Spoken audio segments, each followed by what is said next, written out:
السلام علیکم خواتین و حضرات، آج میں آپ کو کسی کی زندگی پر بیتی ایک حیرت انگیز ناقابل یقین سچی کہانی سناتا ہوں۔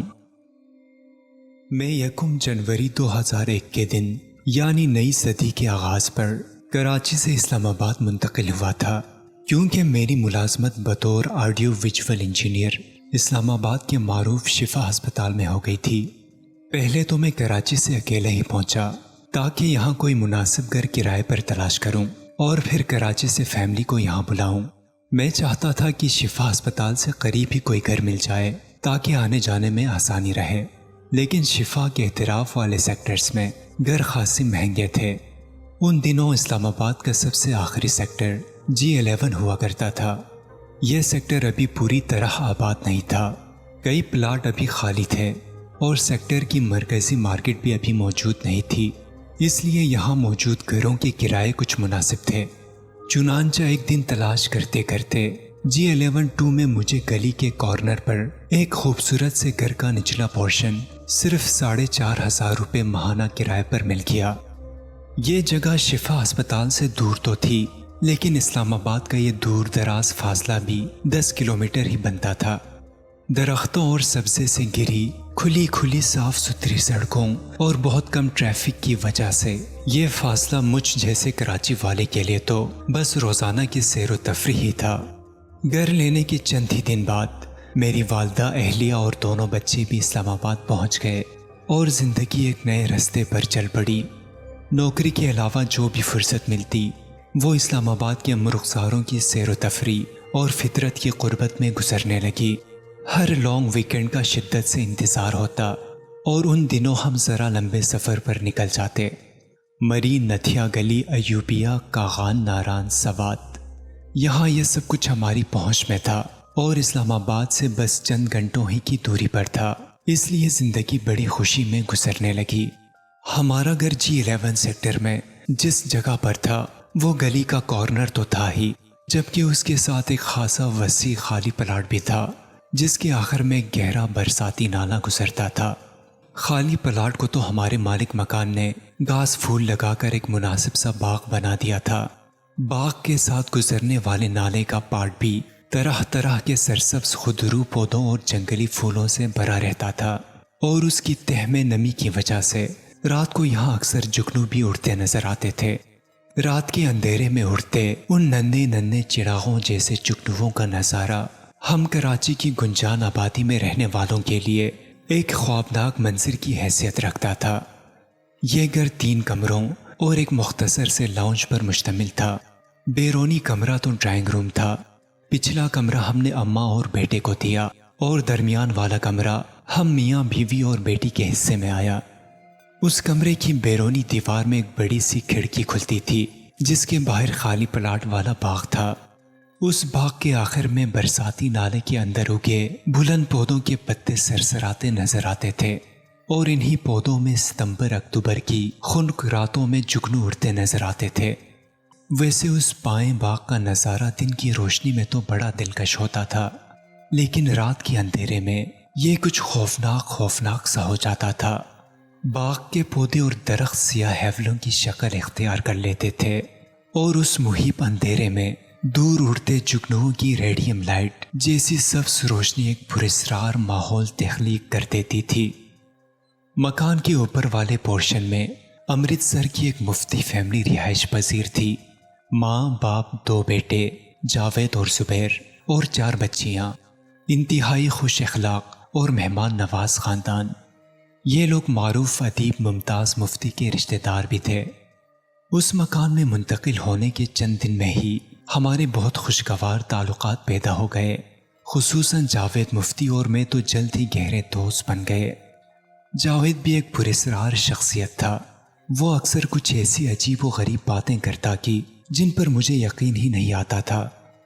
وہ اس مکان کے بارے میں بھی عجیب باتیں کرتا تھا، کہتا تھا کہ اس گھر پر کسی عازب کا سایہ ہے۔ تمہیں کیسے پتا چلا کہ یہاں کچھ اثرات ہیں؟ میں اس سے پوچھتا تو وہ کئی واقعات سنانے لگتا۔ مثلاً وہ کہتا کہ اس گھر کے دائیں بائیں والے مکان دور بھی ہیں اور ایک منزلہ بھی ہیں، اس لیے ان پر سے کسی کا اس مکان کی چھت پر آنا مشکل ہے۔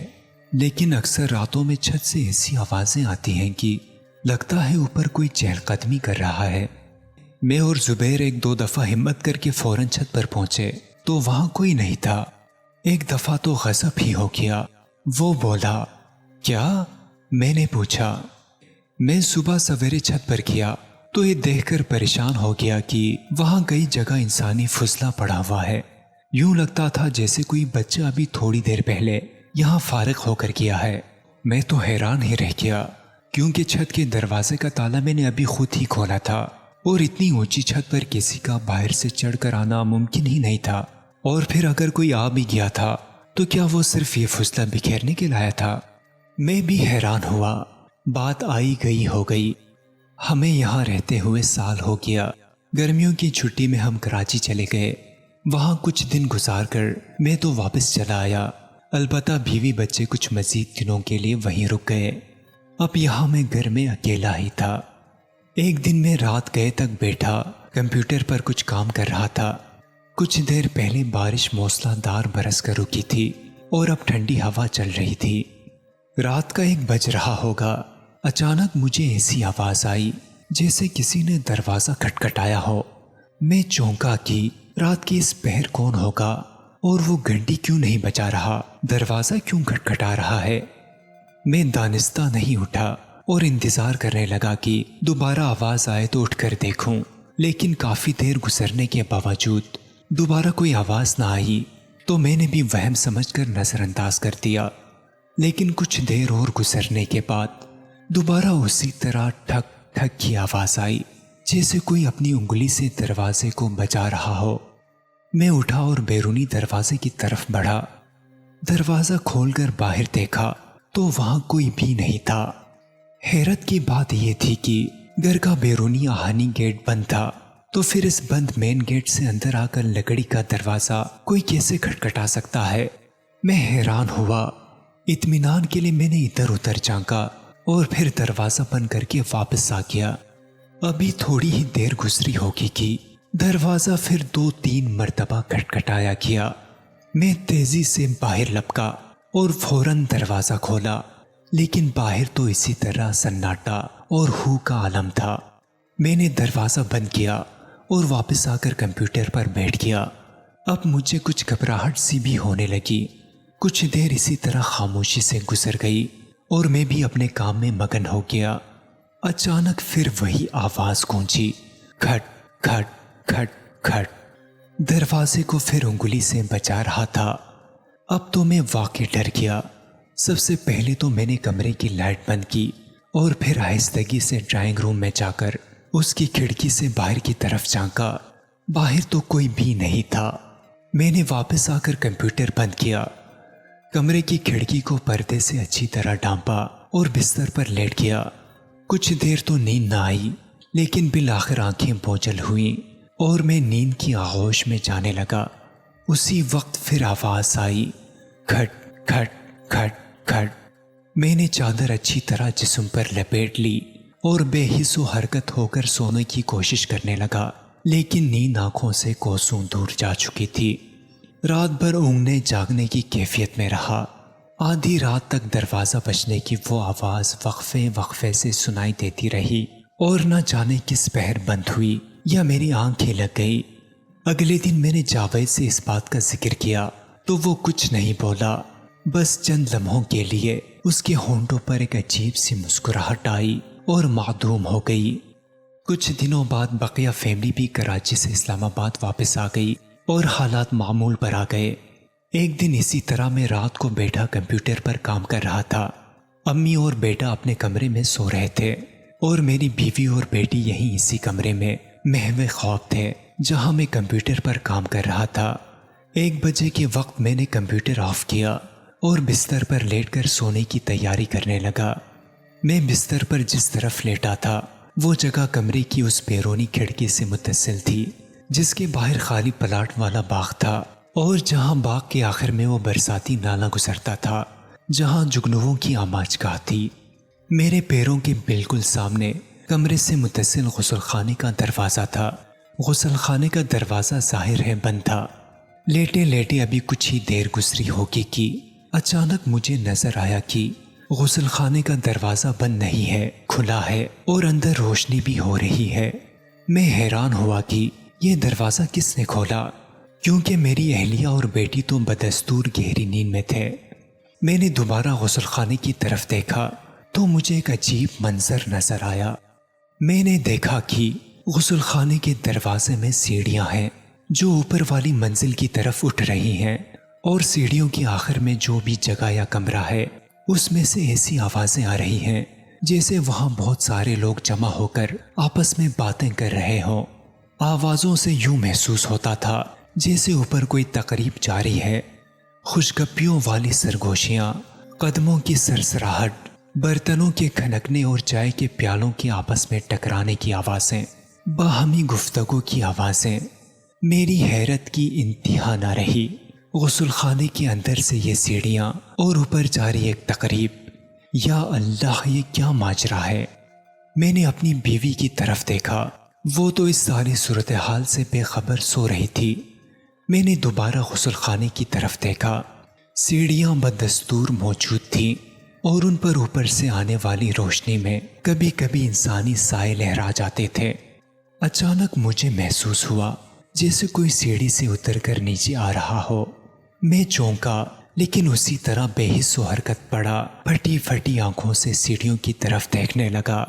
دیکھتا کیا ہوں کہ ایک بلند قامت عورت، سفید رنگ کی بڑی مگر میلی سی چادر اوڑھے، خراما خراما سیڑھیوں سے نیچے اتر رہی ہے۔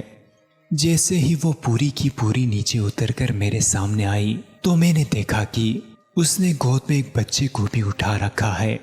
وہ آہستگی سے باہر آئی اور میرے پیروں کے پاس آ کر پوری قامت سے کھڑی ہو کر میری طرف دیکھنے لگی۔ میں تو بالکل سکتے میں آ گیا۔ وہ عورت چند لمحے تو میری آنکھوں میں آنکھیں ڈال کر دیکھتی رہی، پھر ایک عجیب پراسرار آواز میں بولی، اللہ کے نام پر کچھ دو گے نہیں؟ میں بری طرح چونکا۔ یہ کون فقیرنی ہے جو یوں آدھی رات کو اس عجیب انداز میں یہاں آ گئی ہے؟ میرے منہ سے غیر اضطراری طور پر بس یہ جملہ نکلا، معاف کرو، کھلے پیسے نہیں۔ اسی وقت اچانک میری بیوی نے آنکھیں کھولی اور تکیے کے نیچے ہاتھ ڈال کر کچھ نوٹ نکالے اور میرے ہاتھ میں دے کر بولی، یہ لیں کھلے پیسے، اسے دے دیں۔ میں نے پیسے لے کر ہاتھ آگے بڑھایا تو اس عورت نے جھک کر اپنا ہاتھ آگے کیا اور پیسے میرے ہاتھ سے لے کر بولی، اللہ خوش رکھے، اللہ اور دے۔ اور پھر وہ بچے کو گود میں سمیٹ کر کھڑکی کی طرف مڑی اور فضا میں تحلیل سی ہوتی ہوئی باغ میں جانے والی بند کھڑکی میں سے چھلاوے کی طرح گزر کر باہر نکل گئی۔ میں اچھل کر اٹھا اور کھڑکی سے باہر کی طرف جھانکا۔ وہاں تو اندھیرا تھا اور پودوں اور درختوں کے حوالے ساکت کھڑے تھے۔ میں نے پیچھے مڑ کر اپنی بیوی کی طرف دیکھا، وہ تو اسی طرح گہری نیند میں تھی۔ میں نے غسل خانے کی طرف دیکھا، اس کا دروازہ بھی اسی طرح بند تھا جیسے ہوتا تھا۔ میں نے آگے بڑھ کر غسل خانے کا دروازہ کھولا اور لائٹ جلائی۔ اندر وہی غسل خانہ تھا کہ جو ہوتا ہے، کون سی سیڑھیاں، کیسی آوازیں، کہاں کی تقریب۔ وہاں تو وہ کچھ بھی نہیں تھا جو میں نے ابھی کچھ دیر قبل اپنی جاگتی آنکھوں سے دیکھا اور کھلے کانوں سے سنا تھا۔ یا اللہ، یہ کیا ماجرا تھا؟ میں کچھ خوفزدہ سا ہو کر دوبارہ بستر پر لیٹ گیا۔ بڑی دیر میں آنکھ لگی۔ صبح اٹھا تو اہلیہ سے اس سارے واقعات کا ذکر کیا اور پوچھا، کیا تم نے رات کو تکیے کے نیچے سے پیسے نکال کر مجھے دیے تھے؟ وہ تو حیران رہ گئی، اسے تو ایسا کچھ بھی یاد نہیں تھا۔